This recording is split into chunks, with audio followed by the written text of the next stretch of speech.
บรรยากาศคึกคักอิ่มท้องอิ่มบุญในงานส่งน้ำพระธาตุวัดปากไผ่ตำบลปากไผ่อำเภอลี้จังหวัดลำพูนในวันที่ 17 มิถุนายนนี้นะเจ้าขอบคุณทุกท่านที่มาร่วมบุญลงทานในวันนี้นักๆนะเจ้าของกินบ้านเฮาเลือกเอาแต่นายเป็นของพื้นเมืองเป็นเรื่องสบายล้วนสะปะมากมี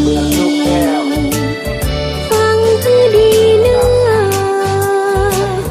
ฟังให้อยากจนเพลิน